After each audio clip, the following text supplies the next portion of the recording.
तो चलिए बच्चों, आपके नेक्स्ट क्वेश्चन एडिशनल एक्सरसाइज बचे हुए question number 31। It is now believed that protons and neutrons which constitute nuclei of ordinary matter are themselves built out of more elementary units called quarks. A proton and a neutron consist of three quarks each. Three quarks each. Two types of quarks and so-called up quarks denoted by U of charge plus 2 by 3 E, and the down quarks denoted by D of charge minus E by 3, together with electrons build up ordinary matter.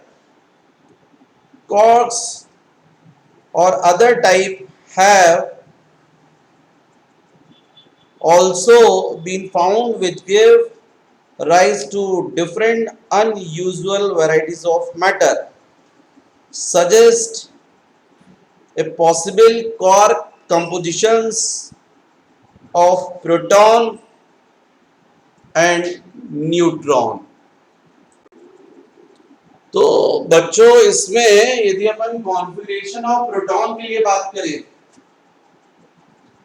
और हमको 3 quark particles बोले गए, अब 3 particles में जो up type है, up quarks, उस पर चार्ज बोला गया 2e/3 प्लस, और डाउन पर बोला गया -e/3, और टोटल क्वार्क पार्टिकल्स है 3। तो प्रोटॉन के लिए मान लीजिए जो कॉन्फ़िगरेशन है उसमें टोटल हमने n अप क्वार्क्स लिए हैं। तो यदि हम लेते हैं n क्वार्क्स लेंगे तो टोटल चार्ज आएगा n into 2n into u plus, तो रिमेनिंग डाउन कितने हो जाएंगे, n माइनस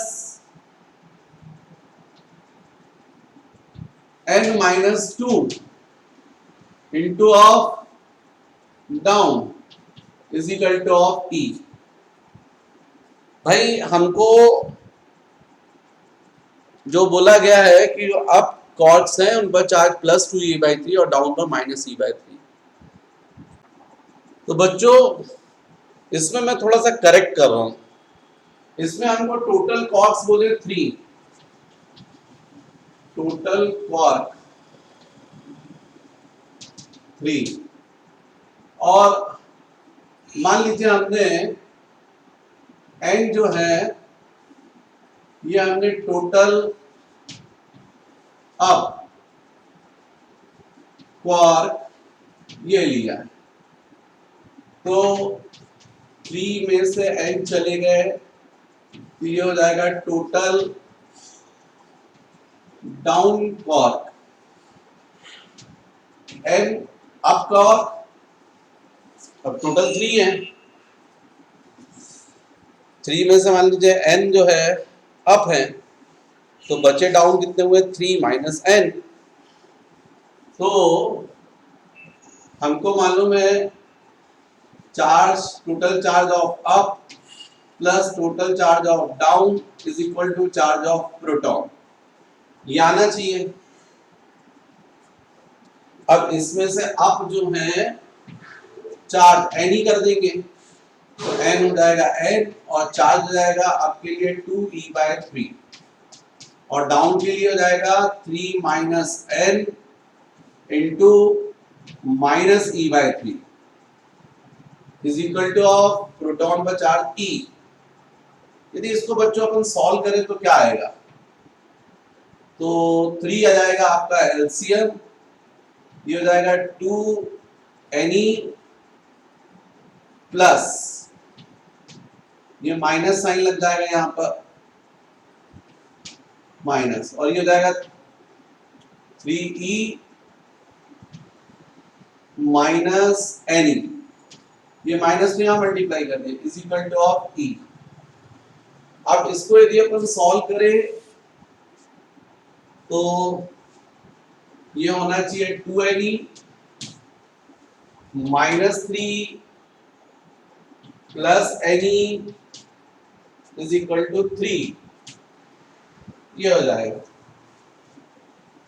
अब डेफिनेटली ई सब में से कैंसिल हो गया है, तो 2n प्लस n 3n, ये माइनस 3 ट्रांसफर होगा तो इज इक्वल टू 6, तो n is equal to 2।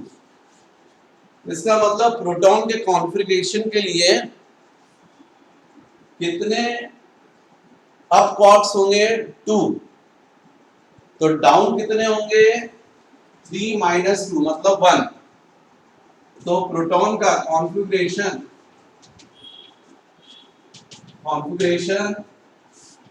Of proton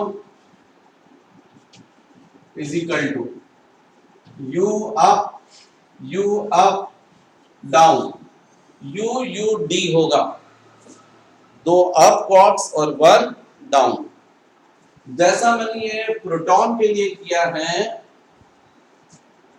for proton,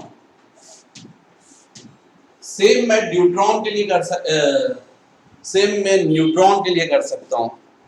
तो for neutron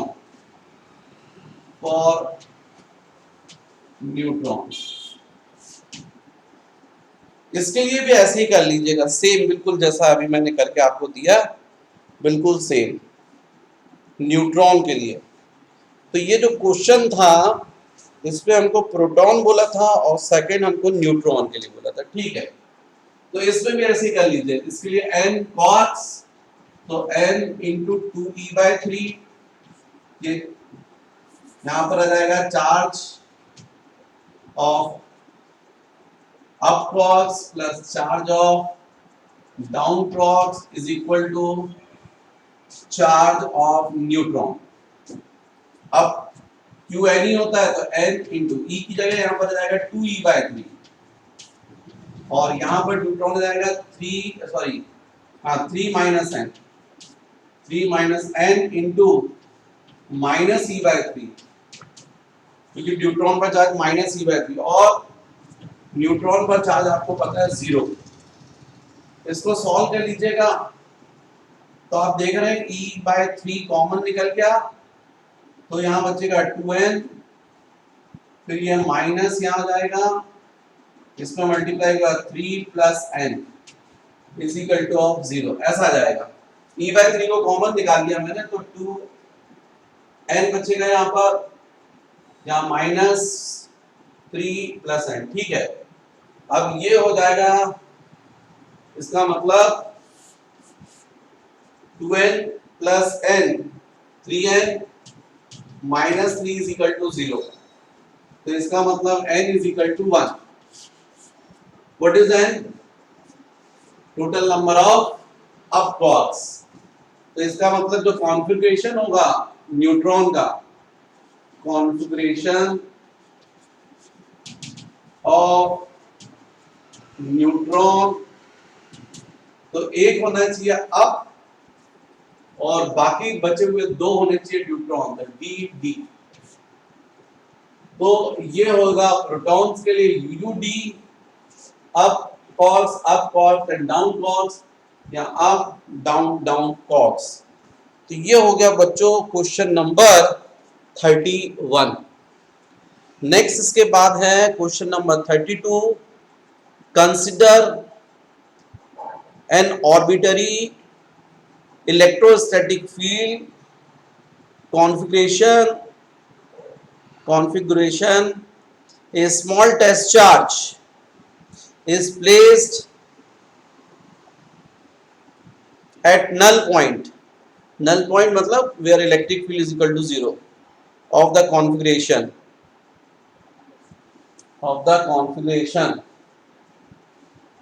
show that the equilibrium of the test charge is necessary, unstable, and second, verify this result for the simple configuration of two charges of the same magnitude and sign placed a certain distance apart. ये है बच्चों question number 32। तो बच्चों ये जो question 32 है, इसके लिए आप जरा इमेजिन करो कि यहां पर ओरिजिन है और ओरिजिन पर चार्ज, और ये यहां पर इलेक्ट्रिक फील्ड जो है वो रेडियल है, ओरिजिन पर रेडियल ऐसा है ना। तो निश्चित रूप से ये जो चार्ज है अभी ओरिजिन पर है, ओरिजिन पर नो डाउट इंटेंसिटी जीरो होगी, क्योंकि यदि यहाँ पर ऐसी इंटेंसिटी तो इसके अपोजिट कैंसिल कर देंगे, ये ऐसा है तो ऐसा कैंसिल कर देंगे। तो जब यहाँ चार्ज पार्टिकल है ओरिजिन पर और ओरिजिन पर यदि इंटेंसिटी जीरो है तो नो डाउट चार्ज पार्टिकल पर जो फोर्स होगा Q इंटू E ये भी जीरो होगा, और इसलिए ये चार्ज पार्टिकल इक्विलिब्रियम पोजीशन में होगा।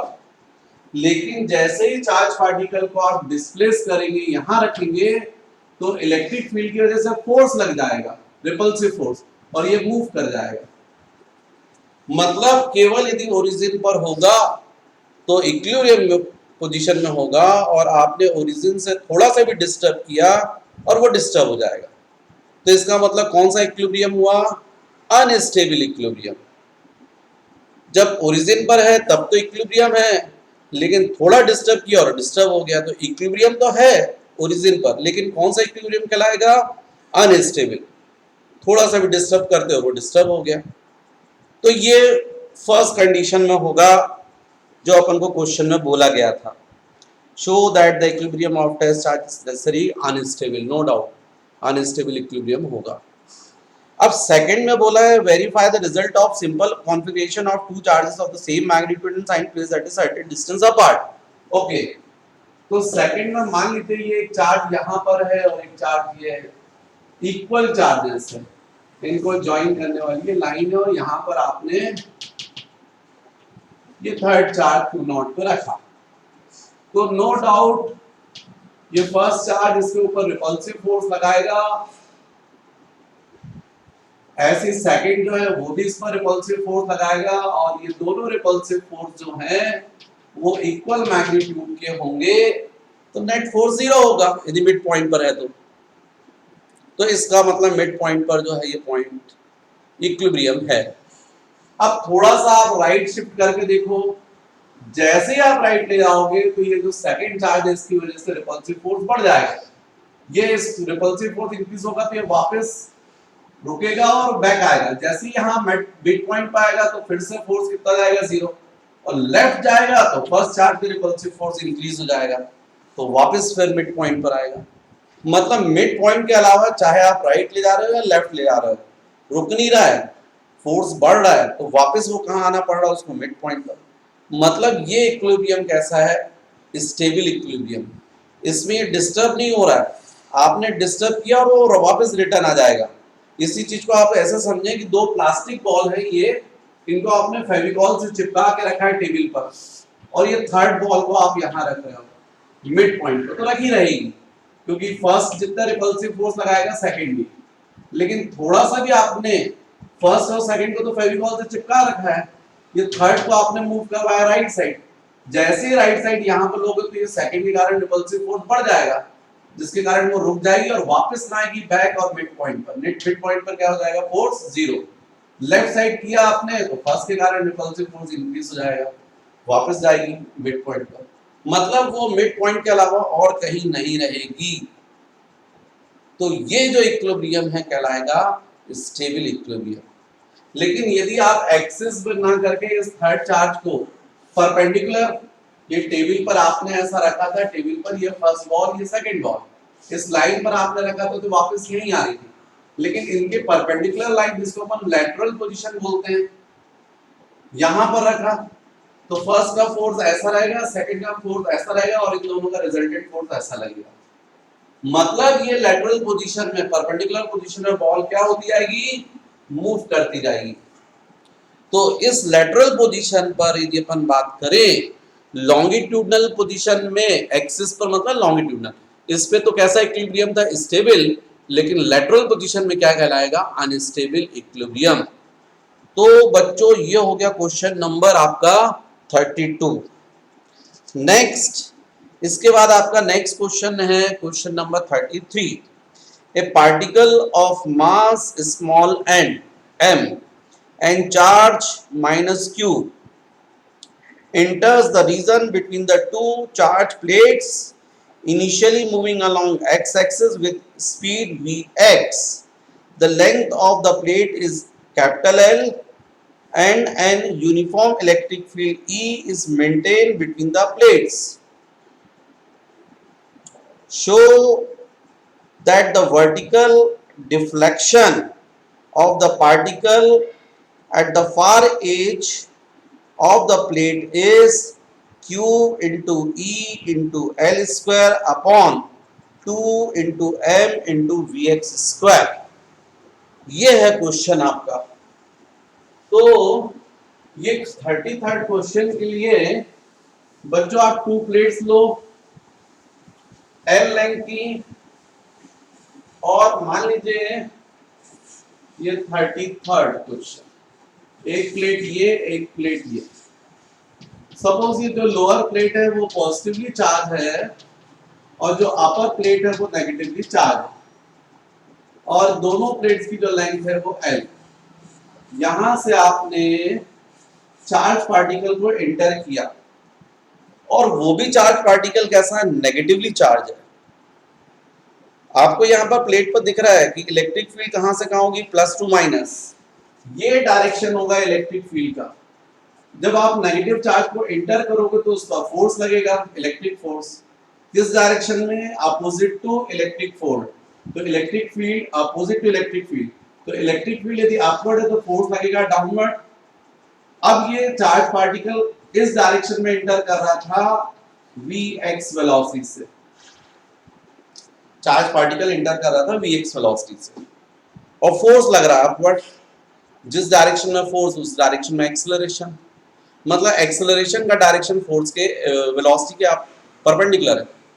और आप सब जानते हैं when the direction of velocity of a body is different from its acceleration then body moves on parabolic path. इसलिए ये चार्ज पार्टिकल इस डायरेक्शन में ना जाकर ऐसा डिफ्लेक्ट हो जाएगा, इतना यहां आएगा, और हमको यही डिफ्लेक्शन जो है y वो कैलकुलेट करना है अकॉर्डिंग टू क्वेश्चन, राइट।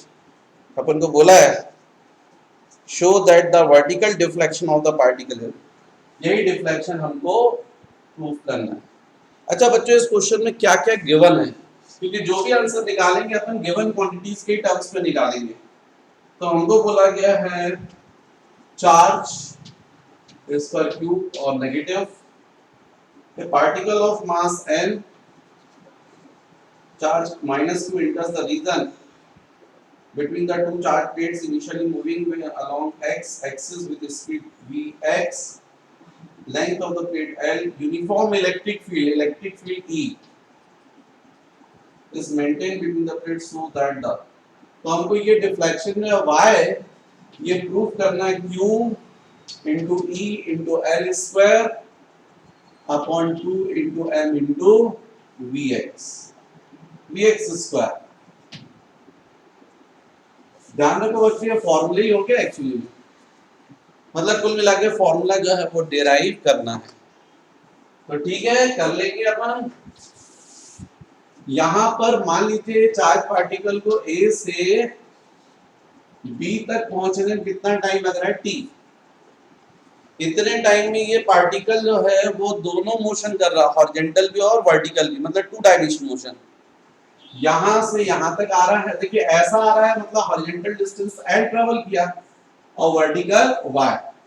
तो यदि आप बोलते हैं फॉर हॉरिजॉन्टल मोशन या along x axis, along X axis. तो आप बोल सकते हो S X is equal to U X into T plus half A X into T square.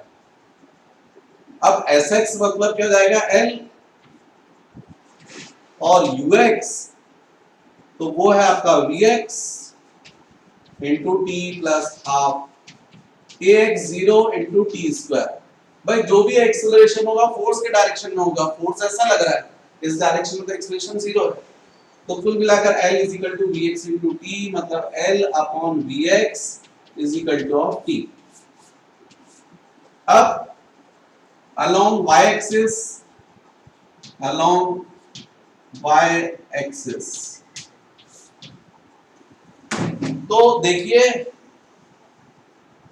y axis के डायरेक्शन में सेम टाइम में ये पार्टिकल a से b पर आ रहा है, तो इस टाइम में हॉरिजॉन्टल डिस्टेंस ने l ट्रेवल किया और y डायरेक्शन में y, तो आप क्या बोलोगे sy is equal to uy into t plus half ay into T square. अब sy मतलब ये y, uy तो आपको मालूम है इसकी इनिशियल वेलोसिटी हॉरिजॉन्टल डायरेक्शन में, वर्टिकली डाउनवर्ड डायरेक्शन में वेलोसिटी क्या है जीरो, तो zero plus half acceleration, acceleration तो यहां पर एक्सेलरेशन डेफिनेटली कितना होगा force upon mass into T square, तो टी अपन ने निकाला L upon V X square. अब बच्चों जो फोर्स लग रहा है वो कितना होगा, तो हमको मालूम है F इज इक्वल टू होता है Q इंटू E। भाई E is equal to F by Q, तो F is equal to Q into E, तो इसका मतलब Y is equal to half Q into E upon M into L square upon V X square, और शायद यही prove करना था Q into, हाँ ठीक है, तो y is equal to Q into E into L square upon 2M into V X square. ये डिफ्लेक्शन हो गया। फिर नेक्स्ट बच्चों question number 34, suppose that the particle in question number 33 is on electron projected with velocity, ये question number 34, इसमें Vx की value हमको given है 2 into 10 to the power 6 meter per second, and electric field between the plates separated by 0.5 centimeter। ये जो plate का separation given है y, वो हमको गिवन है 0.5 सेंटीमीटर, और इलेक्ट्रिक फील्ड की वैल्यू गिवन है 9.1 into 10 to the power 2 newton per coulomb. Where will electron strikes the upper plate, मतलब L हमको फाइंड करना है, मतलब आप समझ रहे बात को। यहां पर जो है क्वेश्चन में अपर प्लेट को कहां करेगा यार, इलेक्ट्रिक फील्ड जो है, तो फिर आप ऐसा करोगे, ये तो फिर ऐसा होगा, ये अपर प्लेट ये पॉजिटिव रहेगी ऐसा, ये यहाँ पर नेगेटिव रहेगी, इलेक्ट्रिक फील्ड डाउनवर्ड, और आप इलेक्ट्रॉन को यहाँ पर ऐसा जाकर हिट करेगा अपर प्लेट।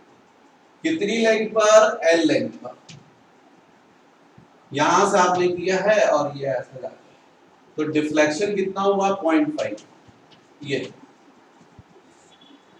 तो बच्चों इसमें अपन को L फाइंड करना है, L, तो ये सेम फॉर्मूला देख लो आप, इसमें ये जाएगा y into 2m into V X square upon q into e is equal to l square, तो l is equal to root over,